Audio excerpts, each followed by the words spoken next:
Balimao Anyokma, très urgent et très bonne nouvelle. Aïwa, Malion, bonne nouvelle for Jumeye, Yananga de la Fola Amebi Datifo. Et Malien Tchena Muso, Demiseni Makoroba, billet vendredi 21 octobre 2022. Aïwa, bonne nouvelle for Mbeka, for Malien Tchena Muso Ngena. Mali armée, ani Burkina armée. Burkina armée, mana terroriste gauche. Nous, nana Mali frontière là. Non, anga aradaru be Mali armée de Burkina armée de beka dje ka terroriste buntembi tagoro foitula. On va dire bravo à l'armée burkinabé, bravo à l'armée malienne. Malien agno de fossa anga tchesiri na yan tchesiri billahi ala banga kelenya ambulo. On va dire bravo au maréchal Assimi, au président Assimi. Bonne nouvelle ba de baby kanya fo bela jelingena. Ko Burkina président investi sur Kebi akoni ala sonama ko terroriste kele kabe ba Burkina. Amba fo bonne chance au nouveau président de Burkina Faso, son excellence le capitaine Ibrahim Traoré. Bonne chance, que Dieu bénisse le Burkina Faso. Balima, bonne nouvelle flana et jumenge. Anga mouvement Kourami Sigilembe, ko victoire et gloire fama a bloqué les flane là à Kepi fana flaninge. Anga lancement kera segu bi chini ameka meeting pas de kekita ateke comment on appelle la bâchier quand on avait décès. Donc kita kape polembe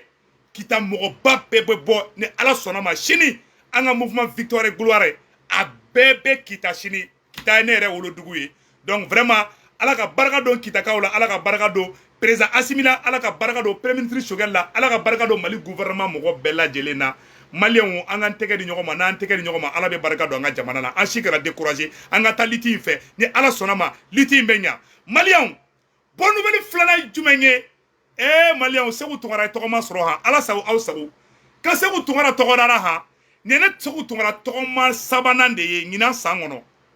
nye togoma kele soro ka teme mais 2022 ngono ne segu tungara togoda ko sabadi kera amba fo alhamdulillah vraiment atigi ye ngole ko segu tungara ko ni kuma ka membe kasi tellement ibe kuma expliquer kanya ko segu tungara ko ni kuma fo ka beke ngone segu tungara nyen den soro nya togoda ila den photo fleur mena den photo boka ira aw bela jelena ko segu tungara ye togoma soro ko segu tungara ye junior soro alhamdulillah aw be kan demeni duwawu ye kitakaw fana be bolla Malien ngo anyo de fongo bi video kadi anata ko na meta ambc aywa président Assimi yana ngata nyafe ayeni kuma fo président Assimi ngena ko Francisco kanga prévu boko ka ira président Assimi aya fo président Assimi ngena ko prévu mumen Mali bolo ko Mali kana ira et réseaux sociaux ka Assimi prévu mbi bolo Francis contre la Canadi ali segu tungarama aya fo président Assimi ngena a dusu kana bo Francis ka plan ye jumenge Francis be fe ka Assimi pousser de Assimi ka prévu ngira no kara obe prévu ina gauche na ala yanchi dongodo Mali ka prévu bla Facebook sans fait oni mogo tanta seré la blé no kara blé oni te son blé anga taka nanga prévu ye oni na abe fo ka ira la réseaux sociaux ka oba banaliser ou te foike anga prévu anga mara anga dogo ko bobara la sumuni prévu même Mali kono Mali est prévu musoro ko Francis de be ka terroriste ou kele ala kananchi aya fo président Assimi ngena akara prévu indi ne segu tungara made akara di mogo shima aka prévu dogo ko bobara la sumuni aka dogo hali menemena ni ngara ye ni abetaka oni na abeta ira oni de kono mais nanyanga prévu bla réseaux sociaux ka wallahi oni mogo tambunya bli uba vogo uba goshi ima e Francis be kaka pion sara yoro bela kuga bo ni prévu babolo Assimi ndeka tien fo ni tiene do muna oteka bonaye ni prévu ye tiene ay bonaye sanno anga laje abeka ampla erreur de la Francis be fait ka anjagoya anga prévu bla Facebook de sans fait no karabe soro ka foko non ko ça c'est pas sérieux ou bala goshi au plan de be Francis bolo donc aya fo président Assimi ngena Malika prévu mbe et Francis contre la nation zinina ala kana to anga a prévu irade ayo fo président Assimi ngena de donc Malien comment on appelle là ora temene ko fe ka bala anga point 5 ko mogo fagara Tchadi ka mogoni fun ni bonu la Tchadi aye CDO bolé ka condamné ya Tchadi président Idriss Déby Dengue aye Tchadien faga ka Tchadien ka leader ba dɔ faga ka Tchadien ka dɔnkilidala dɔ faga ka Tchadien ka yɛrɛwoloden dɔ faga aw ye CEDEAO bɔlen ka condamner aw ye Macron bɔlen ka condamner ayi ko kunu Macron tun bɛ Faransi misiri dɔ de kɔnɔ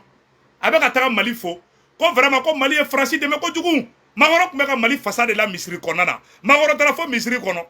ko Sulamaw ka ɲi kojugu ko Sulama Macron hali ni ye micro ta ka Assimi fasa da an t'i fɛ Macron bi an t'i fɛ sini Macron taara Faransi misiri dɔ de kɔnɔ kunu Malien n bɛ tila ka yɔrɔ kalan b'a la mais Macron de taara Faransi misiri dɔ kɔnɔ ko non ko vraiment ko n'i y'a ye ko Faransi sera ka guerre gagner deuxième guerre mondiale gagner ko Mali b'a la ko Burkina ninnu b'a la ko surtout ko Mali Silamɛw k'olu ye Faransi dɛmɛ kojugu ko Mali ye Faransi dɛmɛ dɛ Macron ayi hali bi ma kuma hali bi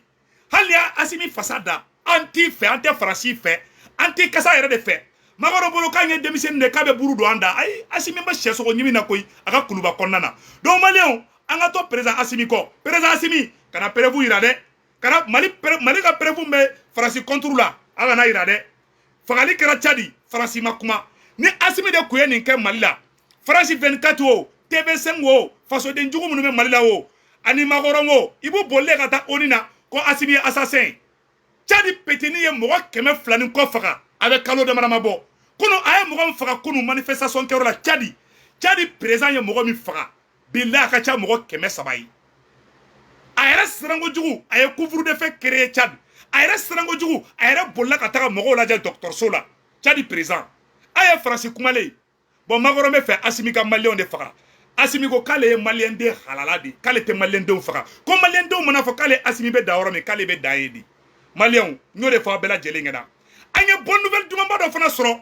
Mali électricité an y'o de fɔ an na Mali tɛ dépend jamana la bilen ko c'est terminé Mali électricité problème a réglé la ka ban pewu Maliens an bɛn'o photo bɔ k'o yira aw la dans peu de temps mais yan'an ka na o yɔrɔ la ko Segu Tunkara tɔgɔ dara Segu Tunkara tɔgɔma filɛ nin ye ne ye tɔgɔma sɔrɔ bi ha ala sago aw sago Facebook jamaw Segu Tunkara tɔgɔma filɛ nin ye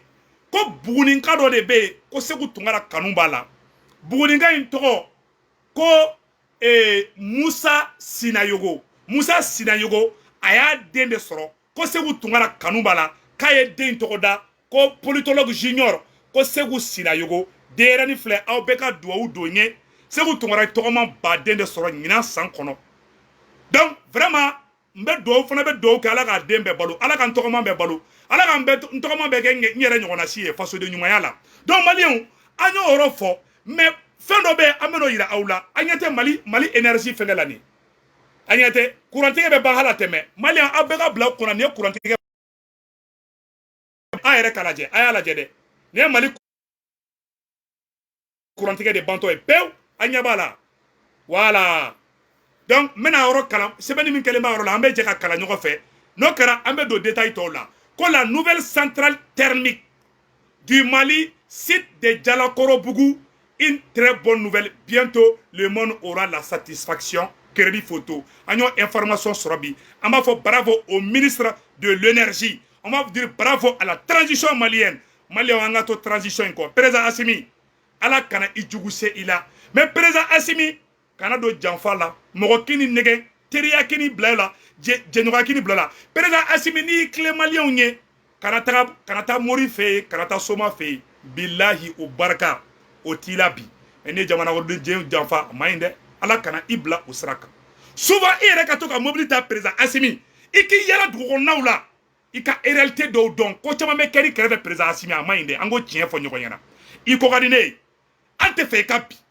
front dayɛlɛlen bɛ fan bɛɛ Faransi t'an fɛ Union européenne bɛɛ ko bɛɛ bɛ k'an kɛlɛ CEDEAO fana t'an fɛ minnu bɛ k'e supporter i jija i n'olu ka bɛn dɛ parce que i kɛrɛfɛla la ɲama dɔɔnin bɛ yen dɛ an b'an pan o yɔrɔnin kunna i yɛrɛ président Assimi i yɛrɛ ka to ka mobili ta i ka ɲininkali kɛ Bamako dugukɔnɔnaw la e yɛrɛ président i yɛrɛ ka na sur le terrain i ka kow ɲɛɲini n'i y'i sigilen to Kuluba Mali bɛ ci i tɛ bɔ a kalama i bɛ ka gɛnna hala t'a dɔn ko fiɲɛ wulila u ye i bɛ ka sigilen to o ka sɔrɔ coup d'état bɛ ka préparer ko i bɛ ka k'i da ka lafiya ko ye ko foyi tɛ i bɛ ka sigilen to o taara ka taa i bɛ ka minɛ i b'a ye crise ma kɔ fɛ tora sara an yɛrɛ fɔ jigilatigɛ man ɲi quoi parce que i kɛrɛfɛ mɔgɔ caman bɛ yen nɔ o tɛ tiɲɛ f'i ɲɛna donc an tɛ fɛ i ta ka ko ye je n'ai rien contre IBK ala a sara ala ka hinɛ IBK la ala ka da yɔrɔ ɲa mais jigilatigɛ bɛ IBK ka saya la an ko tiɲɛ fɔ donc Maliens président Assimi ni tɛ fɛ surprise ka k'i la i yɛrɛ ka to ka mobile ta i yɛrɛ ka don mɔgɔw la i yɛrɛ ka kow ɲɛɲini i yɛrɛ ka côté la ni y'i sigi mɔgɔ caman bɛ munumunu i kɛrɛfɛ u b'u yɛrɛ ka intérêt lajɛ n b'o f'i ɲɛna bi dɛ président Assimi i yɛrɛ ka kow ɲɛɲini dɛ mɛ ka Jerry Rawlings mɔgɔ mɔgɔ ka jamana libéré Fidel Castro Jerry Rawlings de Ghana u yɛrɛ présidentɔ Paul Kagame filɛ nin ye Paul Kagame filɛ Rwanda a yɛrɛ de bɛ bɔ ka taa dugu kɔnɔ k'a ɲɛɲini ni yɛrɛ ma taa dugu kɔnɔ ni yɛrɛ ma enquêtew kɛ e yɛrɛ de ye service de secret e président Assimi dɛ e de y'i ka garde corps ye e de y'i ka service de renseignement ye e de y'i ka sɔrɔsi ye e de y'i ka peuple ye e de bɛ bɔ e présidentɔ de bɛ bɔ Musa Tarawele kun b'a kɛ Modibo Keita kun b'a kɛ awa bɔ dɛ to i ka bɔ i k'i yɛlɛ Bamakɔ kɔnɔ dɛ a ma fɔ k'i bɔtɔ dɔrɔn ka a ka fɔ ko nin ye Assimi i to i k'i dogo kunkolo la i ka bɔ i k'i yala kana ko bɛ to mɔgɔw ma dɛ tiɲɛ caman tɛ fɔli ɲɛna ko caman na dɛ n bɔ tiɲɛ f'i ɲɛna dɛ i ko ka d'an ye dɛ an dun tɛ fɛ i ka bi donc maliyɛnw an ka taa ko n'an bɛ taa an bɛ se maliyɛnw sisan an ka don an ka nouvelle la an ye titres fɔ an bɛna nouvelle développer sisan nɔ maliyɛnw nouvelle fɔlɔfɔlɔ min bɛ yen ko Guinée fana Lajinɛ Conakry ko président Doumbia ko CEDEAO ye san 2 de di Lajinɛ transition ma ko transition bɛ Lajinɛ k'a tɛ tɛmɛ san 2 kan bilen o y'o de fɔ Lajinɛ an bɛ dugawu de kɛ ala ka Doumbia ɲuman bɔ a la nous sommes de cœur avec le peuple burkinabé nous sommes de cœur avec le peuple guinéen le Mali le Burkina Faso la Guinée Conakry c'est le même pays maliyɛnw ala b'an fɛ hali bi Burkina terroristes tun bɛ boli ka t'u dogo Burkina président kura ko terroristes k'u tɛ to Burkina dɛ ko négociation tɛ kɛ ni terroristes ye dɛ Faransi tun bɛ fɛ de Damiba Faransi tun bɛ fɛ de Damiba ka wari di terroristes ma u ka to ka na maliyɛnw faga mais président kura bɛ Burkina kunna o président kura bɛ Burkina kunna capitaine ko k'a tɛ négocier ni terroristes ye capitaine ye i kale bi ka fanga ta bi capitaine Ibrahim Traoré de Burkina Faso a y'i kale bi k'i bolo da k'i kale Thomas Sankara su la k'a tɛ Burkina janfa ala k'a fanga d'a ma Mali ni Burkina de bɛ ka baara kɛ sisan koyi baara banna siksi baara bila i ma Makɔrɔni dɛsɛlen bɛ ka sinɔgɔ a wusulen bɛ Makɔrɔni la fo Makɔrɔni ja tigɛ kojugu bolila ka taa misiri de kɔnɔ maliyɛnw ka misiri de bɛ Faransi Makɔrɔni taara ye ko ko tiɲɛna ko Mali ye Faransi dɛmɛ deuxième guerre mondiale la trop Makɔrɔni hali ni Assimi fasa da an ka sira t'i la an tɛ Faransi fɛ a ye taa ka ban fɛ yen donc maliyɛnw o yɔrɔ tɛmɛnen kɔfɛ ka bɔ a la an y'o de fɔ an na an bɛna don détails kɔnɔna na détail jumɛn bɛ yen bi an ye détail an ye la montée en puissance des femmes ko dɔgɔnɔ ka dugu yɔrɔw la ka taa Mondoro ka taga Burkina frontière fanfɛla la an ka sɔrɔsiw bɛ ka attaque kɛ cogo min na an ka sɔrɔsiw bɛ ka frappe de kɛ jahanama tasuma de bɛ ka jigin terroristes kun bi u tɛ se ka hali kuma bi donc ka ɲɛfɔ ɲɛna an kana décourager dɛ an ka to transition in kɔ insécurité bɛ dugu caman na mɔgɔ caman bɛ Kita mara la ka taa Kayi ka taa Kɛɲɛba ka taga yɔrɔ caman na mɔgɔ caman y'an wele ko insécurité bɛ yen oui c'est vrai insécurité bɛ yen mais armée wulilen bɛ k'i jɔ an bɛ ka armée dɛmɛ toujours an ka courage di armée ma ni ala sɔnna ma an bɛ yɛlɛma hɔrɔnya min nɔfɛ an b'a sɔrɔ mais Assimi kelen tɛ se ka kɛ an ka Assimi dɛmɛ hali bi an ka Assimi dɛmɛ an y'o de fɔ hali bi an ka Assimi dɛmɛ Assimi ko ka d'an ye les 5 colonels aw bɛɛ ko ka d'an ye le gouvernement malien aw bɛɛ ko ka d'an ye mais an b'a ɲini président Assimi fɛ a yɛrɛ ka to ka mobili ta ka tigi yɛlɛ Bamakɔ dugu kɔnɔnaw la a yɛrɛ ka to ka enquête kɛ a yɛrɛ k'a kɛ a kana mɔgɔ bila a la dɛ a yɛrɛ ka kow ɲɛɲini souvent a to palais kɔnɔ dɛ voilà n bɛ dan o yɔrɔ dɔrɔn ma donc maliyɛnw an bɛna don an ka détails la an ye information min sɔrɔ ko le mouvement victoire et gloire k'u tagara dugu in na a tɔgɔ bɔra n kɔnɔ Kita mais yanni an ka don détails la n bɛna bɔ ka remerciement dɔ kɛ an ka mouvement victoire et gloire mɔgɔ minnu taara Kita mɔgɔ caman tagara donc an bɛna bɔ ka foliw kɛ les notables ko an bɛ Kita gouverneur an b'o fo n'o tɔgɔ ko Dawuda Mayiga ani Mamadou Jakite n'o ye capu ye du gouvernorat le coordinateur du M5 RP de Kita an b'o bɛɛ lajɛlen fo Fode Sise an bɛ Fode Sise fo Kita ko groupe des patriotes du Mali GPM an b'olu fana fo u bɛɛ wulilen bɛ k'an dɛmɛ nin baara in na an karamɔgɔ Buye Aïdara an bɛ Buye Aïdara fo an bɛ Seko Lassana Kane fo les chefs de quartier et notables de Kita an bɛ Kita dugutigilakaw fo n'o ye Ɲɛmɛ Tunkara o ne yɛrɛ fakɔrɔba ye ani Paul Keita ani Lassine Cissé association Crédit Kita tous les membres autorité morale, M5RP de Kita, Soumaïla Kamara, les radios de Kita et enfin les membres de la coordination Victoire et Gloire dirigée par Dr Fodé Sissé. Malien kuma bana peu. Donc, ni ala sona ma Kita kaou, ko chini samedi, anga Victoire et Gloire meeting ba de be Kita. Vraiment, ambe Kita gouverneur faux. Be de benabo Kita ka be de ka benabo. Donc, ambe bela jele faux. Ambe an karamoko Bouye Aïdara faux. Bouye ya ka représentant Black Ata Kita. Sego Lassana Kane, l'autorité morale de Ségou. Guichet, merci. Ségou ka ofana tara Kita bi. Kita kadi bi de. Ségou ka obe Kita nyoro ka obe Kita. Mali moko chama nebe Kita bi. Awa Kita kadi bi kateme libaraninga. Donc Mali on amba ayo tawaro me ambo blai. C'est ça. Amena do yoro do la ka fo Mali on ngena. Information teliman do be no amena ira bela jelena. Biye ni information tellement ne ka nyafo malien bena aye ni partager de voilà et très urgent billet vendredi 21 octobre 2022 anya information do sur 600 ko terrorisme do ne met technique kura do la ou be ta mo ngini nga kare konna la ko olu be fe ka yoro ye ko lu tunendo kum u tunendo ta do be ta romina nu e wole ni e sira yirula u ba fo ko lu ye dunanye ou bien info quoi salam alaikum terrorisme ka technique kura do de do Bamako kaw Kita kaw Gao kaw Tombouctou kaw Kidali kaw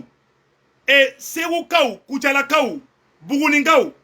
aywa ala sago aw sago ni duna takara kabe yoro nyinna agana gerela de terroriste chama meko o kesande aya kolosi de mena vocal do bora meno vocal kala ambe je kulaje nyoko fe anyo de fana ngona mbeta ambese mais angana décourager de Beki tege di nyogoma donc mena oro boka ira ola sanno très urgent anga je kan vocal la me nyogo fe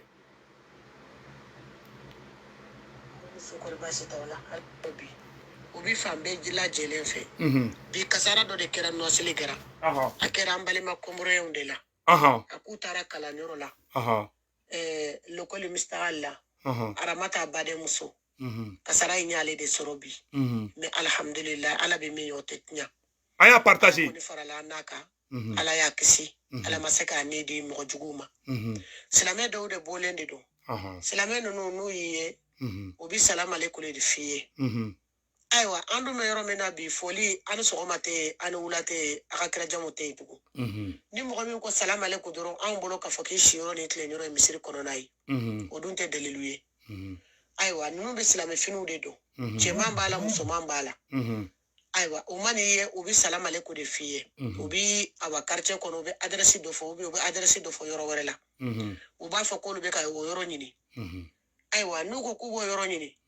e fana be kono nanjia kuye dine kama e fana ba fo awa ni yoro be ni yoro de la awa ay sira mena aw kan sira jankele mena aw kata uba fo ko ayi ko anta do e min be si yani no awa e de be se ka yoro yira awna kono nanjia kama ni e blalu nya sake be ta yoro yirula aywa aya soro do dogole me mobile kono e taro ka fo ko mobile tege be senamatiki no fe hijabu de dumbula aywa ni e ko ke e be adresse nyirula aywa sasan ko ne ka konya bana ube fere tege sa setane bara be bu bolo ube tingitanga kita itege mataliba ka tibla mobile kono uni bita ube fe kila sayabola ko jugure bola jon siteke ala e ko do donc be ke janto yere ko kangarda kande do anga afonyo ko nyana kabisisa awa nyama nyimbide jamana nyaga minende do ko jugu suguya beda jelembe kanka ke anga fande unyana surtout demsanu de ka gere anga fa demsanu nyana parce que ande umbe hine foka damata meche mani musoma ande umbe hine ni mo min salam alaykum folu edron onu bolo ko silame de do adum bete silame awa beki janto yere ko anga fa demsanu nyana nuri mo min be na nuko salam alaykum awa ni adresse ni nde ube nuko kube nyefole jange uku yere ni de jemani musoma beka fo ide unyana beka fo ika mo nyana nawe message lame aw ka ujija ka message la se aw balima uma kuma ila se aw balima uma tugu kono beki janto yere ko ko sisa ko ni problème de be ko inkera no asile gara so ma de indela donc aramata ko ni explication di aywa nunu ma e ko le sola bi o tale cours de arabula voilà donc ko beki janto yere ko numu ko na ka message bla nga ye fo bla ka ɲɛfɔli kaw ɲɛna bɛɛ k'i janto yɛrɛ ko dɛ n'o tɛ dugu ɲagaminen dɔ dɔw bi dɛ u bi dɛgisɛ fantan ni naani farafin fɛnkɛ fini hijabu fini 12 de la donc a ma nɔgɔ mɔgɔ ɲɛnamaw tɛ sitanela mɔgɔw de don bɔra ko ye fo de bila il faut qu'on jɛɲana a tɛna ɲa janya kɔ parce que fo ka ɲɛfɔli kɛ de aw bɛɛ lajɛlen ni kuma mɛn san nɔ dɛ donc an na ka sɔrɔ a kɛra dugu wɛrɛ la an b'a fɔ maliyɛnw k'u hakili to u yɛrɛ la terrorisiw fɛrɛ sugu bɛɛ ka bon maliyɛnw ni mɔgɔ nana k'a mago bɛ ka taga yɔrɔ dɔ la a y'aw kɔlɔsi parce que terrorisiw ka plan sugu bɛɛ ka ca sisan u bɛ fɛ ko salam aleikum u ni mobili bɛna jɔ k'olu bɛ yɔrɔ dɔ ɲini na u tun bɛ to ka kɛ bulukasɔnmugu yɔrɔ sanfɛla na kulubilennin sanfɛ bulukasɔnmugu la ka taga bila fɛn na a tɔgɔ dugu in tɔgɔ bɔra n kɔnɔ moribabugu kulu sanfɛla yɔrɔ la ka taga bulukasɔnmugu yɔrɔ nin na u tun bɛ to ka kɛ yen yɔrɔ la dɔ ye ne wele bulukasɔnmugu moribabugu ka dɔ ye ne wele ko ayiwa ko dɔw bɛ to ka taga dɛ ko dɔw bɛ to ka taa moribabugu k'u bɛ taga sarakadeli la u b'u yɛrɛ kɛ sarakadeli la de k'a sɔrɔ terrorisiw de don a y'a kɔlɔsi aw yɛrɛ la n'a ye mɔgɔ mun ye n m'a fɔ n ko sarakadelila bɛɛ ye terroriste ye n m'o fɔ dɛ n'a ye mun ye a kana sɔn sarakadelila ka don a ka so kɔnɔ dɛ n b'o fɔ a ɲɛna bi an bɛ yɔrɔ na bi danaya tɛ ko la bi dɛ ayiwa n tɛ k'a fɔ ka mɔgɔ ja tigɛ fana mɛ tiɲɛ ye tiɲɛ de f'an k'a fɔ aw ɲɛna ni mɔgɔ taara aw fɛ yen ko sarakadeli ayiwa ne kɔni b'a fɔ n'a hakili to aw yɛrɛ la dɛ a y'a hakili to aw yɛrɛ la parce que diɲɛ man kɛnɛ bi donc o yɔrɔ tɛmɛnen kɔfɛ ka b'a la an ye video telimani dɔ sɔrɔ an bɛn'o yira bɛɛ lajɛlen k'o partager fana nin vocal bɔlen kɔfɛ a la tuguni cɛ dɔ bɔra ka ladilikan fɔ président Assimi ɲɛna ko président Assimi nin ye conseil telimani de ka ɲɛsin an ka président ma président Assimi ko ala kana président Assimi ci k'a ka taga bɔ ni Mali ka prévu ye cɛ dɔ y'a kɛ vocal la a video filɛ n bɛna video kala aw ni an bɛ jɛ kalamɛ ɲɔgɔn fɛ a bɛ se ka kɛ mɔgɔ wɛrɛ y'a sɔrɔ mais yanni n ko kala Mauritanie président o taara kuma o ye manamanakan caman fɔ dɛ a ye Mauritanie président kumakan na mɛn. Est-ce que la France a eu certaines complicités ou est-ce que les accusations maliennes sont farfelues comme le dit la France? Je ne peux pas défendre la France sur ce plan-là. Comme aussi je ne peux pas soutenir ces accusations du Mali parce que c'est des accusations qui me paraissent invraisemblables dans la mesure où la France est intervenue pour combattre les terroristes et elle a continué à combattre les terroristes jusqu'à son départ. Donc moi je trouve quand même que c'est des accusations très très très graves qu'il va falloir quand même prouver et justifier par la suite. Je sais que la France est intervenue au Mali pour arrêter l'avancée des terroristes, mais qu'effectivement, il y a eu des erreurs politiques qui ont été commises par la suite. Ah, Abdallah Djeli Kumala Mesade. Mauritanie président Koro, ko Abdul Aziz, a ko qualité Faransi soutenir de, comme Mali yo kuma mun fo, Faransi ma, ko kuma bade dunde. Ko faut que Mali kana ni prévu. Oh, Faransi reka conseil de sécurité daele sa. Ministre Job ko so flɛ a boli kɛnɛ filɛ ko ni Faransi dalen b'a la ko galon nɔrɔlen b'a la k'u ka ONU u ka convocation kɛ ONU na rapidement ko ka Mali lajɔ Mali bɛ prévu yira mais Faransi tɛ fɛ o ka kɛ dɛ Faransi bɛ fɛ de l'ancien président voilà Mauritanie président kɔrɔ de don dɛ président kura tɛ dɛ cɛ mun kumana sisan nɔ Mauritanie président kɔrɔ de don voilà n b'o yɔrɔnin rectifier donc sisan Faransi ka plan ye mun ye sisan a bɛ taa don bɛɛ kan a bɛ ka Assimi de dakɔrɔbɔ tan Faransi président Macron bɛ ka Assimi de dakɔrɔbɔ walasa dɔrɔn Mali ka prévu bɔ dɔrɔn k'u bila Facebook sanfɛ ni Mali ye prévu bila Facebook sanfɛ dɔrɔn o bɛ sɔrɔ ka fɔ ko nin ye manamana ko de donc o bɛ fɛ k'a lagosi de yan'a ka se parce que américains ka entreprise dɔ ye Faransi accusé ko Français ka entreprise américains ka justice o ye Français ka entreprise dɔ bɛ ko Lagarde k'u bɛ ka terroristes de dɛmɛ état islamique dɛmɛ a yɛrɛ n y'o video kɛ kunu a yɛrɛ y'o ye donc a wusulen bɛ Faransi kɔ côté bɛɛ de la donc Faransi t'a dɔn a b'a ko yɔrɔ min a b'a ja yɔrɔ min na donc plan kura jumɛn bɛ yen sisan nɔ ka essayer ka Mali la gosi ka kɛ i n'a fɔ anw ye nkalontigɛlaw de ka kɛ i n'a fɔ anw tɛ foyi dɔn ka kɛ i n'a fɔ anw tɛ se ka foyi kɛ an yɛrɛ ye donc u bɛ ka don o double jeu de kɔnɔna na donc faisons beaucoup attention an b'o ɲɛfɔ bɛɛ lajɛlen ɲɛna an bɛna bɔ an bɛ Faransi ka video in yɔrɔnin bɔ k'o yira aw la aw n'an bɛ jɛ k'o lajɛ ɲɔgɔn fɛ an y'a fɔ an ɲɛna n ko n'an bɛ taa an bɛ se Américains ye Faransi accusé min kan an ka lamɛn. Va passer à la caisse amende record pour échapper à des poursuites pénales. La somme est astronomique, écoutez bien, 778 millions de dollars. On va retrouver Camille Gutin à Washington. En fait, Lafarge, Camille, est accusée d'avoir aidé des organisations terroristes en Syrie pour pouvoir continuer à travailler.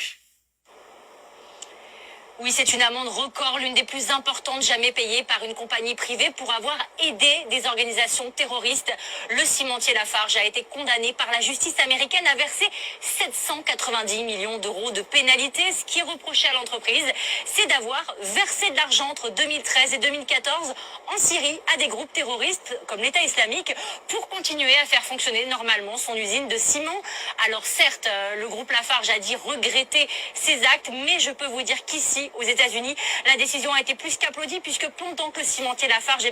versait cet argent à des groupes terroristes, plusieurs Américains ont été enlevés sur le sol syrien. Certains ont été torturés, exécutés, d'autres décapités. Vous vous souvenez sûrement de James Foley. Et puis les poursuites ne devraient pas s'arrêter ici puisqu'en France, le cimentier Lafarge est également inculpé de complicité de crimes contre l'humanité. Moi, ben flé. Amérique de flé ka français ka entreprise do accusé cimenterie kol de be ka terrorisme financier. Moi ben flé ni. Bon ni Mali fana ka accusation fara. O be ka Mali ta. O be ku yera nyina ni ko de. Ima o te ka ni kuma fo kosobe. Ite ni France 24 sans fela nuna de ka chaya de. Parce que ni ka toro mogo nyabe. U ka média indépendant do de be ni bo. Ite ni RFI ni France 24 sans fela na. Ite ni yen oro nuna de. Ibe ni yu ka média wéro de la. France ka média indépendant wéro de la. Du keleme ka France makoro keleme ka ni affaire do ko ba fo ko bobara la sumuni. Ata fe hali France ka boni kalama. Ambe ni je anga video ni video mani mi mako ba video la ibe ngole mba chima télécharger le membulu be ka to ka ni je dongo do France ka entreprise de kumbe terrorisme financier Syrie en Mali fana ka accusation be ambe Amérique de konoya donc ama no quoi donc France sranembo bedinga donc ambalma chedo pora aye la didikando nyasi président Assimi ma amino boko ira rapidement ateke video jam bay ambo oroni bo Malien bela jele anga je kula me nyoko fa anyo de fo kona mbeta ambesi ala de barka do mballa anga nyoro la me ibi jija iko ko perewu mimbi bolo ali akise kelen kana ye kelen ma tanke imana la conseil de sécurité nyefe donc ni fit kelen kala ika perewu la tro ika perewu bina ça dit c'est considéré comme secret défense muna oba kete avec ce ka ke ebe na ni perewu mi contre o jamana avec ce ka jamana chi donc ibi na na perewu kana ira nu ya ye vraiment jamana doni jotala oba ke chogo be ka jamana doni jalaki ka soro jamana machi oyo prétexte le yira mais ambe ba do te akeku yemiye ni perebu soro na jamana ba nu contrôle pour que ka solution soro ku ka problème réglé ka soro ka jamana de ma ba kalama donc il est formellement interdit lorsque tu dis que tu as des preuves contre un pays membre de l'ONU en plus forte raison un pays membre du Conseil de sécurité permanent de 5 parmi les 5 principaux lugutema ni ko perebu be bolo franci contrôle ibi jijale fit kilen kanake ni aye France be kan ko no terrain France akili be fin ça va là aucun de comme rodon sara obere de sosoka si Mali a preuve pourquoi il ne montre pas pour que Mali gouvernement ka dimi ka preuve dobo parce que nous ya fo Mali jamana de min ou ma fam yo lu fana be boka kuma to ko soutenir ah chane de muna preuve be ota ira lana koro do le bala o te ka ira ni ya ira do ite ka ira conseil de sécurité là une fois que preuve kele hani preuve kemele ni kele bola kenema ka soro ama sigi doro apana ate siga kama to disi anile abana pew ni mogo ni ambalma chedo de yondre Burkina be do oye Assimila di ko ala kana Assimi chia ka prevu nira wanda gorobo de anga na prevu ira de Mali viromani asiga na foko Assimi kana ni prevu ide anga na ira to asila anga to dugola anga dugo fo ngata onna domina oda akeoroi sino na ya blakena ma te effet foita uba ke ina fo foi uba ke tro fali sara bochi bana c'est fini c'est terminé donc Malion oro de anku il fallait que anku ngo oro ngo ko ira aula anga je kula je nyongo fe donc a nyefo Malien den bela jelengena amena na kuma teliman do fo yana nga bo video la atena ngintena ke video jam bayi ne message teliman do ka nyesi Malien chena musoma demiseni makoroba billet vendredi 21 octobre 2022 anya mouvement victoire et gloire anya créé fin kalo woro ou be kalo wolonvla be ngini ko bobi donc anya créé ama créé kama yere yira anya mouvement victoire créé ka armée de demain ame ka mouvement fait ke clé flyna budget ma voté ka dama me fait ko fo ni mouvement me fait ka do mouvement ina mouvement yi amba restructurer pour que armée ka se ka hera soro togo mina amena surprise chama de ke wallahi Mali armée be commencer ka demain soro ala teme mais au lieu surprise ento lo fobi mais mogo ni be do mouvement ina itanga mouvement takati yala nai Mali mouvement chama be sigi anya mogo chama be taka mouvement fere ka taka waru bla ko no te ken na de ni ye nye wendi an bɛ ka baara fɛn fɛn kɛ sisan an ma taa jɔ mɔgɔ si ka bureau da la ko kɔn an bɛna taa kita wari d'an ma an ma mɔgɔ deli dɛ ayi n b'o yɔrɔnin fɔ budget fana ma voté ka d'an ma k'a ye nin minɛ ka taa ni nin ye kita a ye nin ka taa ni nin ye segu an yɛrɛ de bɛ k'an débrouiller ala ka mɔgɔ ɲuman minnu fana bɛ k'an dɛmɛ a banna mais an ma taa mɔgɔ si yɔrɔ a ye nin d'an ma n bɛ fɛ k'o fɔ ka nɔgɔ b'o la pewu wari fana dilen d'an ma ko a y'a ka mouvement créer dɛ mɔgɔ ma wari d'an ma k'an ka mouvement créer dɛ n b'a fɛ k'o yɔrɔ fɔ ka nɔgɔ b'o la pewu an ka mouvement in dabɔra ka armée de dɛmɛ awa an bɛna armée dɛmɛ yɛrɛ de a tɛ kɛ da la dɛmɛ ye dɛ an b'u dɛmɛ an bɛ armée dɛmɛ financièrement de mais o surprise n tɛ fɛ k'o secret fɔ bi o don bɛ na n'an bɛ sɔbɛ de la n'an bɛ tulonkɛ de la ni ala sɔnna ma maliyɛnw bɛ n'o dɔn mais on est de cœur avec le peuple malien an b'a ɲini mali jeunesse fɛ an ka tɛgɛ di ɲɔgɔn ma an ka kɛ ɲɔgɔn fɛ an ka ɲɔgɔn appuyer an ka ɲɔgɔn dɛmɛ nin wagati tɛ an ka ɲɔgɔn détruire wagati ye nin wagati tɛ an ka ɲɔgɔn sama wagati ye nin wagati ye fara ɲɔgɔnya wagati de Segu Tunkara ne ka mouvement tɛ dɛ Segu Tunkara ka mouvement tɛ victoire et gloire ye dɛ c'est pas mon mouvement c'est le mouvement de l'armée c'est le mouvement du peuple malien caman bɛ mouvement créé k'u yɛrɛ ta ko ye k'a feere de ne t'a to ye ne tɛ mouvement feere dɛ voilà bɛɛ dɔnnen don réseaux sociaux in kan ni mɔgɔ min fɛ ka don a la i bɛ don a la mais ni mɔgɔ min nakun de k'i bɛ na wari de ɲini a kɔnɔ to i place la parce que n'i ye mouvement sigi dɔrɔn a bɛ kɛ dɔ kɔnɔ ko wariko de don an tɛ wariko la dɛ an bɛ maliko de la awɔ an bɛ armée dɛmɛ mais an bɛ tila ka bɔ n'o an bɛna conférence dɔ kɛ ni ala sɔnna ma an bɛ n'o kɛ an ni Asirifu Sarafa Buye Ayidara ani Buye Ayidara an n'o bolo bɛ ɲɔgɔn bolo ani an ka ɲɛmɔgɔba yɛrɛ dɛ n'o ye segukaw ka belebele Seko Lasana Kane an n'a fana bolo bɛ ɲɔgɔn bolo donc an bɛ ala deli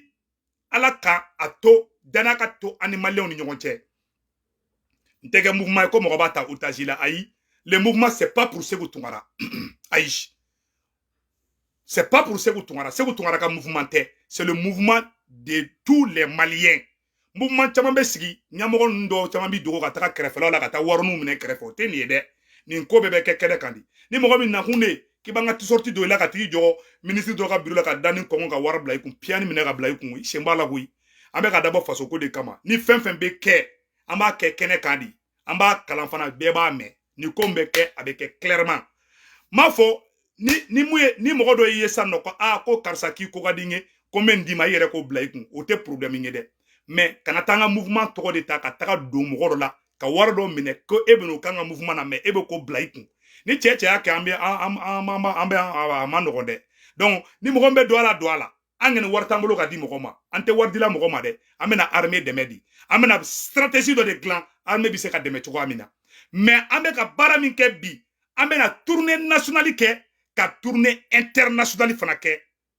n b'o yɔrɔ fɔ ka da kan